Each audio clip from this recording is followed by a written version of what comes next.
Assalamualaikum warahmatullahi wabarakatuh. Waalaikumsalam warahmatullahi taala wabarakatuh. Gimana Bang Yul, sehat? Sehat, alhamdulillah. Ustadz gimana?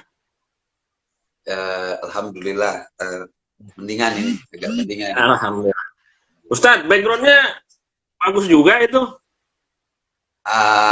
Ya beginilah. Semuanya dijadi-jadiin. tapi bagus maksudnya apa? Kayak bulan-bulan bintang bagus. Kan ini bulan sopar nih Bang Yul. Alhamdulillah ya. Jadi disesuaikan dengan keadaan bulannya. Ya. Ya. Bismillahirrahmanirrahim. Assalamualaikum warahmatullahi wabarakatuh, teman-teman, para penonton lah ibaratnya kalau kita bilang sekarang. Alhamdulillah kita sudah tausiah pagi lagi bersama Pak Ustadz Subed. Mudah-mudahan acara ini lancar dan doa kita buat semua teman-teman yang nonton sehat semua, dan Pak Ustadz, keluarga, dan para teman-teman yang juga nonton di YouTube sehat semua. Oke Ustadz, silakan dimulai. Bismillahirrahmanirrahim. Bismillahirrahmanirrahim. Assalamualaikum warahmatullahi taala wabarakatuh. Alhamdulillah wassyukurillah. Kita panjatkan puji dan syukur kepada Allah Subhanahu wa taala. Salawat dan salam semoga tercurah kepada junjungan alam, yaitu baginda kita Nabi besar Muhammad sallallahu alaihi wasallam. Terima kasih kepada Bang Jul dan juga teman-teman, saudara-saudara kita semuanya yang baik yang ngelihat secara live ataupun juga ngelihat di YouTube. Tapi jangan lupa nanti setelah di season akhir tolong di subscribe dan juga di follow dan juga di likes untuk membantu siarannya. Dan juga saya mengaturkan terima kasih untuk sesepuh saya, guru saya, Abdul Guru, dan juga para teman-teman sekalian yang senantiasa eksis setiap live, selalu memperhatikan, setiap YouTube selalu melihat. Yang mudah-mudahan kita doakan juga khusus buat beliau, semoga Allah panjangkan umurnya, Amin. Allah berkati keluarganya, Allah tambah-tambah keberkahan ilmunya juga, dan Allah senantiasa sehatkan, dan mudah-mudahan apa ilmunya yang telah diberikan kepada kami menjadikan keberkahan dunia dan akhirat. Amin. Bang Jul, jadi mohon maaf sebelumnya, beberapa minggu yang lalu kita sempat terputus, artinya bukan terputus, tapi terhambat sedikit. Tetapi itulah artis tapi takhir, wallah bitakdir. Jadi manusia hanya punya rencana, kita senantiasa harus tetap optimis walaupun dalam kondisi waktu, bukan waktu yang tidak ada, tetapi mungkin karena kesempatannya saja. Tetapi tidak ada menutup kemungkinan, di mana kita ada kesempatan dan waktu yang tepat, maka kita tidak ada salahnya untuk menyiarkan kembali ilmunya Allah Subhanahu wa taala. Meneruskan pembelajaran beberapa minggu yang lalu yang tertinggal atau yang tertunda. Kita membahas masalah sekisar masih masalah sholat. Karena masalah sholat ini kan sangat perlunya kita tahu tentang ilmunya. Tidak semudah orang taunya hanya sebatas gerakan sholat, tetapi kita harus tahu tentang ilmu-ilmu sholatnya di dalamnya. Kita harus tahu sendiri tentang masalah wajibnya, rukunnya, sunnahnya. Maka pada kesempatan ini, karena banyak sekali di kalangan masyarakat awam, artinya masyarakat yang memang banyak yang tidak tahu, sehingga menjadikan satu permusuhan, artinya karena perbedaan yang tidak mengetahui ilmunya, maka terjadilah gesekan-gesekan sosial. Sehingga timbullah permasalahan baru antara Islam dengan Islam, mereka saling bermusuhan. Inilah yang tidak diinginkan kita, hanya sebatas tentang sholat saja, apalagi tentang sosial ekonomi atau sosial yang lainnya.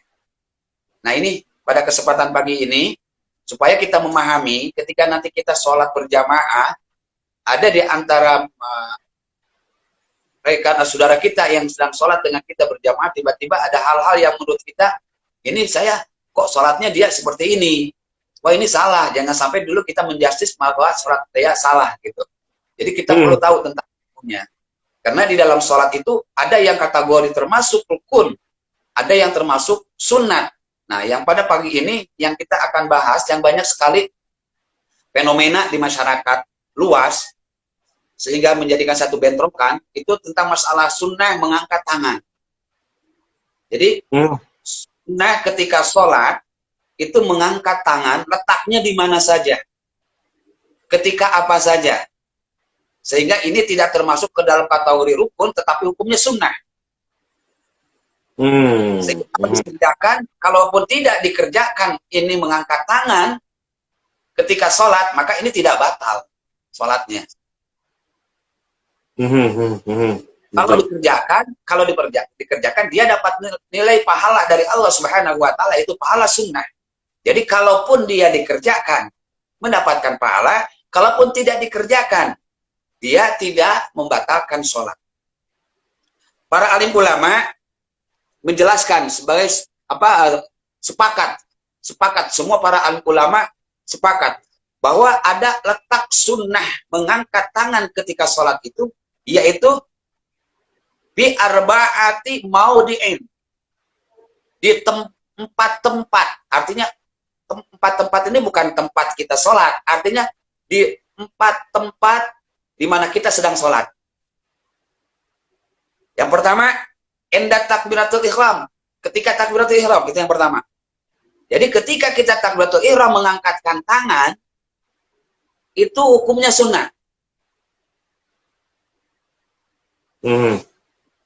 Jadi kalaupun ada orang yang tidak mengangkatkan tangan, contoh kecil, pada tahun 2002, alhamdulillah Ustadz berangkat umrah tahun 2002 itu. Kemudian di samping Ustadz ini ada orang sholat, orang Mesir. Orang Mesir ini dia sholat, kok sholatnya nggak ngangkat tangan. Ada lagi di orang Afrika yang di sampingnya ini, dia sambil dia berkata sama Ustadz habis sholatnya itu, Muhammad, kan orang-orang Arab itu kalau ketemu saudara yang baru, dia memanggilnya, kalau nggak Ahmad, Muhammad. Afwan Muhammad, subtu kif hada sholat. Dia bilang, itu gimana sholatnya? Jadi dia ngelihat orang Kairo, orang Mesir, sholatnya itu tidak mengangkatkan tangan ketika takbiratul ihram. Saya bilang, hada sunnah. Itu adalah hukumnya sunnah. Nah, di sini letaknya yang kita perlu tahu. Jadi yang pertama, ketika kita takbiratul ihram mengangkat tangan, itu hukumnya sunnah. Itu yang pertama, letak di tempat yang pertama. Ketika takbiratul ihram, Allahu Akbar, itu hukumnya sunat, mengangkat tangan. Adapun kalimat-kalimat lapatnya Allahu Akbar itu rukun, Pak Jul. Mengangkat tangannya sunat, ngucapin kalimat takbirnya Allahu Akbar itu adalah rukun. Jadi boleh tidak mengangkatkan tangan, tapi tidak boleh kita meninggalkan rukun lafzi, yaitu kalimat Allahu Akbar. Dan tidak boleh juga mengganti dengan kalimat yang lain. Paham Pak Jul? Ya, paham. Kemudian lagi. Oke. Wa indar ruku. Yang keduanya kata ulama, wa indar ruku. Ketika kita mau ruku. Contoh, kita habis baca surat. Contoh, misalkan kita habis baca surat Al-Ikhlas. Qul huwallahu ahad, Allahu shomad. Lam yalid wa lam yulad wa lam yakul lahu kufuwan ahad. Kita kan mau ruku tuh. Mau ruku tuh. Ketika mau ruku, maka sunnah kita mengangkatkan dulu tangan. Itu mau mengangkatkan dulu tangan, kita mau ruku itu, mau tidak, itu tidak apa-apa. Karena itu letaknya sunnah. Dan tidak usah diganti dengan sujud sahwi kita nanti. Ketika kita mau selesai sholat, kita nggak usah diganti dengan sujud sahwi. Waktu sujud pengganti, gitu ya. Nggak usah, karena itu hukumnya sunnah. Kemudian lagi, kata ulama, wa indal i'tidal. Yang keduanya i'tidal. Setelah kita terbangun, mau i'tidal, artinya terbangun dari ruku. Kita terbangun dari ruku, kita mau ngangkat sami Allahu liman. Awas nih. Ada orang yang kadang dia tidak bisa membedakan satu kalimat, yang ini bisa membatalkan sholat dia. Kalimat gini, ada yang mengucapkan sami Allahu minal. Salah tuh, bukan minal. Jadi yang benar, sami Allahu liman. hamidah. Nah, ketika dia terbangun dari ruku yang disebut dengan i'tidal tersebut, kemudian dia mengangkatkan tangan, itu hukumnya sunat. Mau mengangkatkan tangan, mau tidak apa-apa. Paham ya, Pak Jul? Paham. Kemudian lagi, wa indal qiyamu minat tasyahudul awal. Kita habis rakaat ke-1, kan ada rakaat kedua. Betul. Atau disebut dengan awal. Nih. Kemudian kita contoh kecil, kita mau melaksanakan sholat maghrib. Ketika kita melaksanakan sholat maghrib, kemudian kita habis rakaat kedua. Setelah rakaat kedua ini kan kita terbangun, ya kan? Allahumma sholli ala Muhammad wa ala ali sayyidina Muhammad. Kan itu rukunnya sampai situ. Ketika kita tasawuf awal itu kan sampai situ. Kemudian kita terbangun. Kemudian kita berdiri. Allahu Akbar.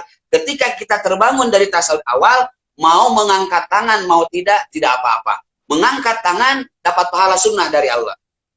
Tidak mengangkatkan tangan, tidak apa-apa. Tidak membatalkan sholat. Yep. Ini pembelajaran sesuai dengan pendapat alim ulama, yaitu pendapat Al-Imam Nawawi Al-Bantani, seorang ulama fikih dari Banten, orang Indonesia yang sangat tersohor, rahimallahu ta'ala.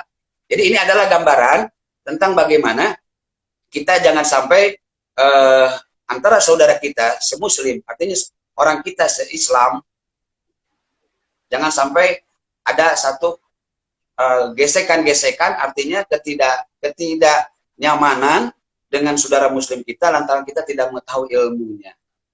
Kalau dia masih syahadatnya sama, asyhadu alla ilaha illallah wa asyhadu anna muhammadar rasulullah, Allah Tuhannya masih Allah, nabi terakhirnya masih Nabi Muhammad, maka itu adalah saudara kita.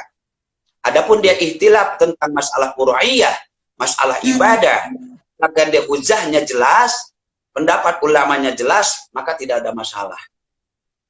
Sebab zaman sekarang ini hati-hati Pak Jul. Zaman sekarang ini kan Indonesia ini kesohor, banyak orang yang ngaku-ngaku nabi. Bahaya nih.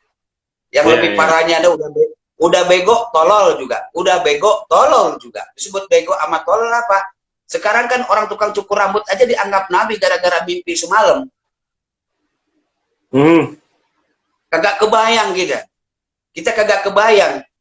Tukang cukur orang Pantura namanya Tukimin. Dia ngaku sebagai Nabi dan Rasul. Tanggung-tanggung pengikutnya sampai 4.000 orang. Waduh. Ini kagak kebayang. Syahadatnya bagaimana itu? Salawatnya bagaimana itu? Kagak enak banget. Kalau salawatnya kepada baginda Rasulullah SAW kan enak. Allahumma sholli ala Muhammad wa ala ali sayyidina Muhammad. Kalau nabinya Tukimin, bayangin. Allahumma sholli ala Tukimin wa ala Tukimin kan kagak enak banget. Di kuping aja kagak sedap. Ini nauzubillah, summa min dalik. Ini adalah yang penting nih Pak Jul. Kalau masih syahadatnya asyhadu alla ilaha illallah wa asyhadu anna Muhammadar Rasulullah. Nabi terakhirnya adalah baginda Rasulullah sallallahu alaihi wasallam. Nabiullah Muhammad sallallahu alaihi wasallam, Allahnya, Tuhannya masih Allah, maka itu adalah saudara kita. Adapun istilah perbedaan di dalam masalah tatanan ibadah itu adalah sehingga selagi tidak keluar dari koridor tatanan apa yang dicontohkan oleh baginda Rasulullah sallallahu alaihi wasallam yang ada dalam hadis dan juga ijtima alim ulama, maka itu adalah saudara kita dan tidak boleh kita salahkan. Betul. Tapi jika akidahnya sudah berubah, dia Allahnya sama, Tuhannya sama Allah, tetapi dia mengakui ada lagi nabi setelah Nabi Muhammad sallallahu alaihi wasallam, Allahumma shalli ala sayyidina Muhammad, maka itu adalah sekalipun dia Tuhannya adalah Allah, tetapi dia mengakui akidah yang lain, yaitu bahwa ada nabi setelah Nabi Muhammad, maka itu bukanlah saudara kita seagama Islam. Hati-hati, insya Allah nanti dalam season berikutnya Ustadz akan membahas tentang masalah murtad, nauzubillah, riddah bahasa Arabnya. Karena yang namanya murtad ini kita, masya Allah, kita perlu tahu. Murtad itu kan ada 3. Ada murtad lisan, ada lagi murtad pekerjaan, ada lagi murtad keyakinan. Ini jangan sampai kita masuk salah satu dari ketiga ini. Karena ada hal-hal yang sepele, tetapi itu termasuk dalam kategori murtad. Nauzubillah, semua min dzalik. Tetapi pada season pagi ini, karena bukan pasalnya atau bukan kontennya kita ngebahas ke situ, tapi insya Allah kita bakal ketemu dengan pembelajaran itu, karena yang namanya ibadah adalah masalahnya, ibadah sholat ini adalah masalah hubungan antara hambanya dengan Allah, pasti kita ketemu dengan itu. Jangan sampai sholat kita hanya sebatas melaksanakan kewajiban saja, tetapi tidak dianggap keperluan oleh kita, kemudian kita tidak mengetahui ilmunya. Ya, Bang Jul, itu tentang masalah sunnah-sunnah di dalam masalah kita sholat, sunnah di dalam kita mengangkat tangan ketika sholat, mengangkat kedua tangan ketika kita sholat. Adapun di luar itu semua, ya, itu karena sunnah ini ada dua, ada satu sunnah hayat, kemudian ada sunnah muakkad. Kalau sunnah hayat itu tidak mendekati, artinya tidak mendekati kepada rukun. Kalau sunnah abad itu mendekati kepada rukun. Insya Allah nanti dalam masalah letak di mana surat hayat, di mana letak surat abad, itu pun kita akan ketemu. Karena batas waktu kita yang sangat luar biasa, hanya dibatasi beberapa menit saja, sehingga kita tidak ada kebebasan untuk interaktif. Adapun bagi saudara kita yang mau bertanya, baik secara live atau melalui nomor melalui secara personal atau japri gitu ya, secara personal, silahkan aja nanti untuk bertanya langsung di luar acara season ini. Silahkan bisa menghubungi nomor telepon yang di bawah ini melalui Bang Jul, kemudian juga bisa nanti kita untuk bertanya, artinya untuk insya Allah nanti kita ada waktu untuk menjawab semua pertanyaan-pertanyaan itu. Karena kita perlu tahu masalah ibadah ini nggak boleh sembarangan, masalah hubungan dengan Allah ini nggak boleh sembarangan. Semuanya ada aturannya, semuanya ada aturannya. Jangan sampai kita tidak tahu ilmunya. Ya, Bang Jul, mungkin masalah tentang, sekali lagi, untuk masalah sunat mengangkat kedua tangan ketika sholat, itu letaknya di mana saja. Di antaranya yang pertama yaitu ketika takbiratul ihram, ketika ruku, ketika bangun dari ruku, kemudian lagi yang keempatnya, ketika terbangun kita dari tasyahud awal. Ya, ada yang bertanya? Belum ada, Ustaz. Silakan lanjut. Kemudian lagi, yang kedua, kemudian yang berikutnya, ada lagi orang yang tentang salah paham ketika sujud.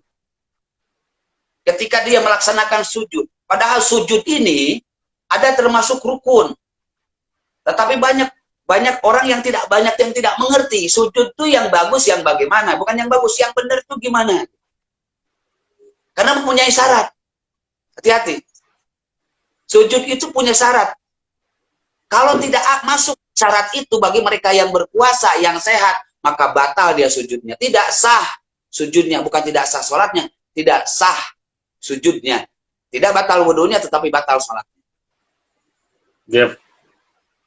Oke, ulama mengatakan surutu sujudi sab'atun.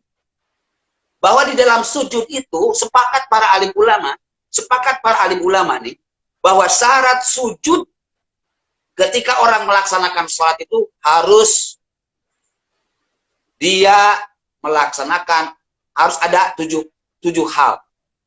Baru tuh sujudnya benar. Yang pertama, ayyas juda, kata ulama, ayyas juda ala sab'ati a'dha'in. Ketika dia sujud, bagi mereka yang sehat, yang puasa, yang normal lah istilah kata, itu harus anggota sujudnya harus ada 7. Mana anggota sujud itu 7? 1, jidat. Ini, mohon maaf. 1, ini. Jadi ini ini harus nempel. Jadi harus nempel ke tempat kita, tempat sujud. Ini harus nempel. Kagak nempel, nggak sah tuh sujudnya. Kedua, tangan sebelah kanan. Kemudian lagi tangan, yang ketiga, tangan sebelah kiri. Kemudian lagi dengkul kaki sebelah kanan. Berapa tuh? 4 kan? 4 kan? Kelimanya dengkul kaki sebelah kiri. Kelimanya tuh.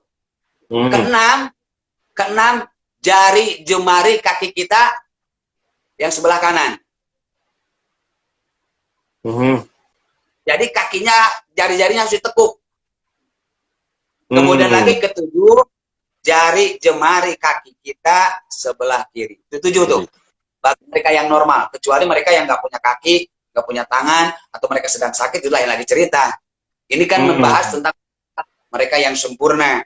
Jangan sampai mereka nggak punya tangan, karena takut sujudnya tidak sempurna, di akhirnya nggak sholat, di dosa juga.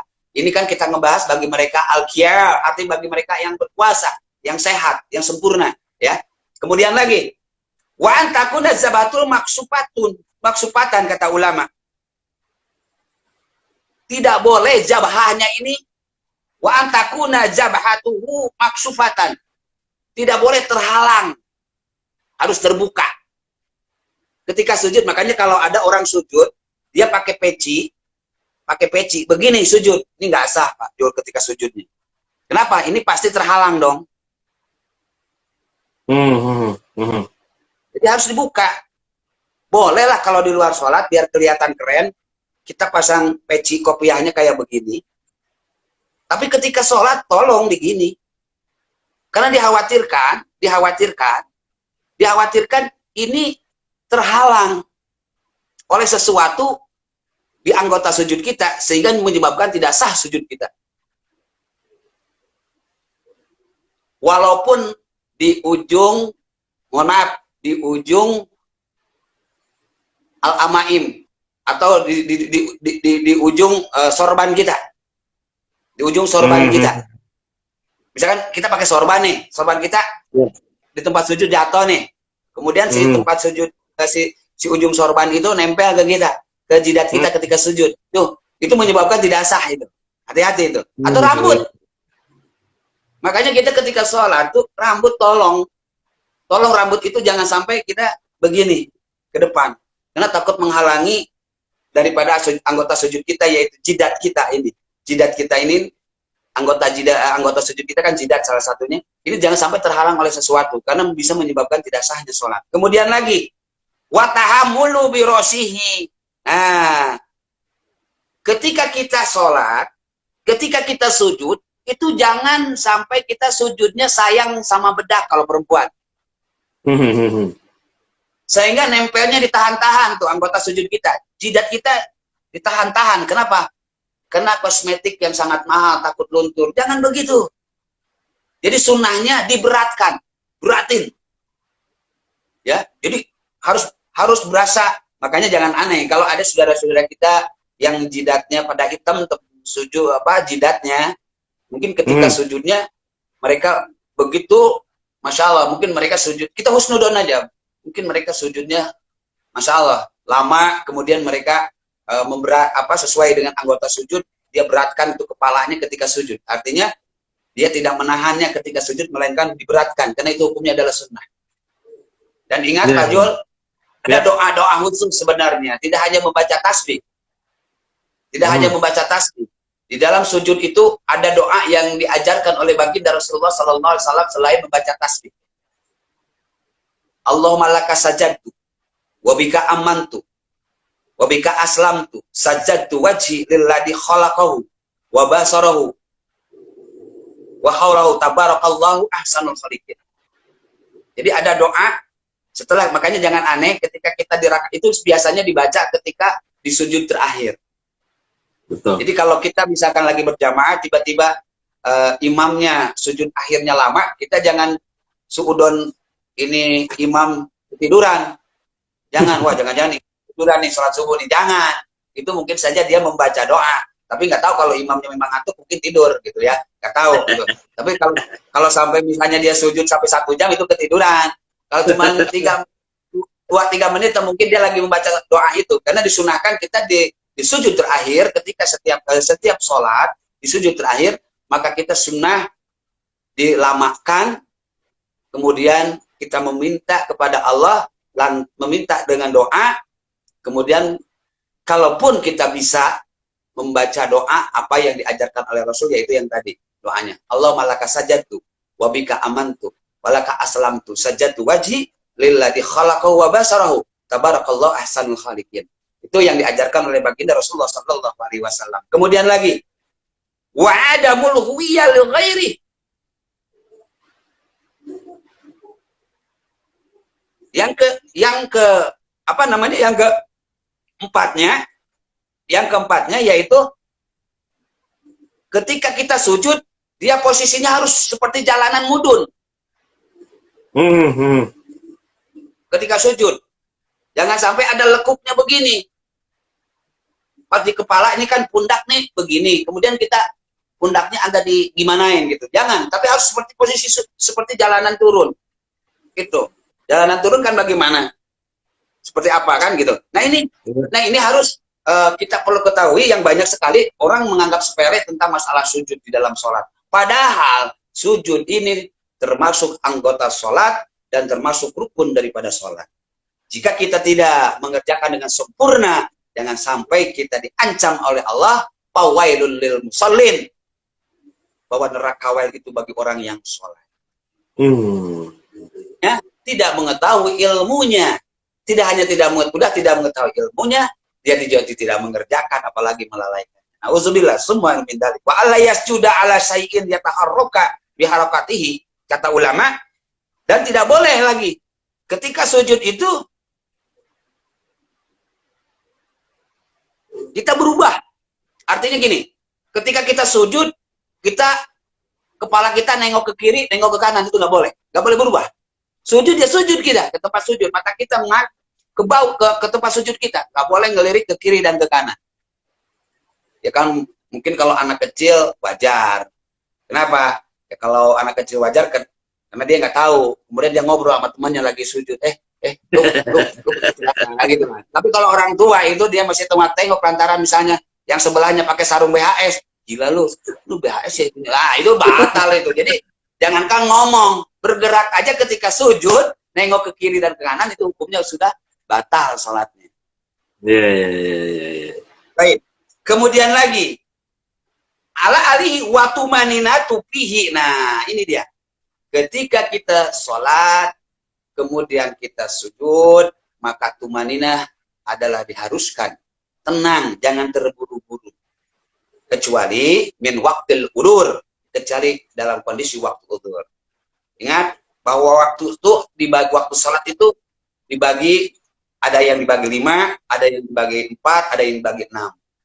Ya, contoh, ada yang namanya waktu fadilah, ada waktu hikmah, ada lagi waktu zawalul karoha, ada lagi waktu khurum, ada lagi waktu makruh, ada lagi waktu uzur. Nah, ini insya Allah nanti dalam konten berikutnya juga kita akan membahas. Jangan sampai orang gara-gara misalnya dia pulang kerja jam 2, masih ada waktu sholat duhur, udah sholat duhur udah kelewat, mendingan gue nggak sholat. Jangan sampai seperti itu.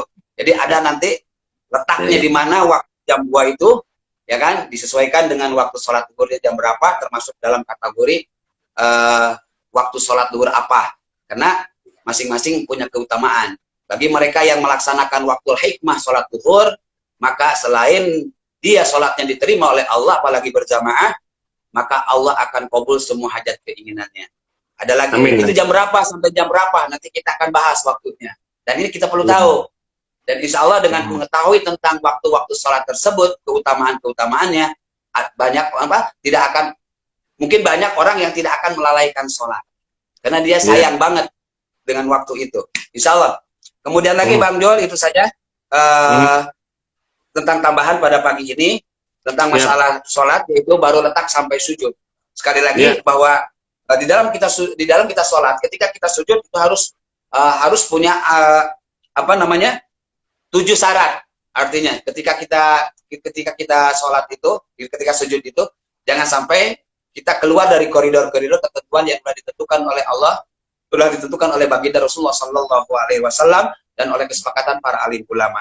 Itu saja pertemuan pada pagi ini. Adapun yang tidak paham dan tidak mengerti bisa dipertanyakan setelah sesi berikut ini. Ya, Bang Jul, bagaimana? Ustadz, arti yang doa tadi yang sujud itu artinya apa itu? Artinya begini. Ini kalau di Allahumma ya Allah, laka kepadamu ya Rabbi, sajadtu, sujud aku. Kemudian laka aslamtu, dan keislamanku dan keimananku. Allahumma laka sajadtu wa bika amantu wa laka aslamtu sajadtu waji. Sujudku hanya kepadamu semuanya. Jadi seolah kita merendahkan diri di depan Allah, jika kita merasa banyak dosa, kemudian kita banyak permohonan sama Allah. Jadi jangan gini Bang John, itu intinya doa itu kalau Ustadz bacain, Ustadz terjemahin semuanya, itu itu panjangnya luar biasa gitu. Cuman ini kan waktunya yang dibatasi. Intinya seperti gini. Intinya aja, dicontohin. Orang minjem duit, bahasanya harus halus apa kasar kita kalau mau minjem duit? Ya. Halus dong. Bang, saya pinjam uang. Bang, saya ada perlu. Bahasanya kan halus. Dan enak. Jika ada pun bilangnya enak, jika tidak ada pun bilangnya enak. Tetapi kalau dengan bahasa kita bahasa kasar, Bang, gue minta duit. Abang walaupun ada juga nggak bakalan bilang ada. Sama kita sama Allah, kita merasa banyak kebutuhan sama Allah, tapi merasa kita juga banyak berdosa. Maka di dalam sujud itu, doa itu harus dibaca ketika sujud akhir. Allahumma laka sajadtu, wabika amantu, walaka aslamtu, sajadtu wajhi, lilladhi khalaqahu, wa basyarahu, tabarakallah ahsanul khaliqin. Masya Allah, ini minta keberkahan kepada Allah, agar sholat kita, sujud kita, iman Islam kita hanya kepada Allah, dan dalam kehidupan kita minta keberkahan kepada Allah Subhanahu wa Ta'ala. Intinya seperti itu terjemahan daripada doa sujud akhir ketika kita tasawuf akhir sebagai bentuk tambahannya. Dibaca silakan, tidak dibaca silakan. Insya Allah bagi mereka yang mau tentang doa itu, insya Allah nanti kita coba untuk kirimkan juga. Barangkali ada saudara-saudara kita yang menginginkan doa seperti itu, bacaan doa itu, insya Allah nanti Ustaz share, kemudian Ustaz tulis, kemudian nanti disebarkan, karena ini banyak sekali orang yang belum tahu dan belum paham. Taunya dia membaca tasbih aja gitu kan. Insya Allah, insya Allah itu nanti. Oke, itu saja Pak Banjul. Ada lagi? Ya, nggak ada. Cukup Ustaz.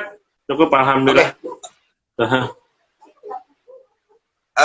Mungkin pertemuan pada pagi ini dicukupkan sekian. Mohon maaf atas segala kekurangannya.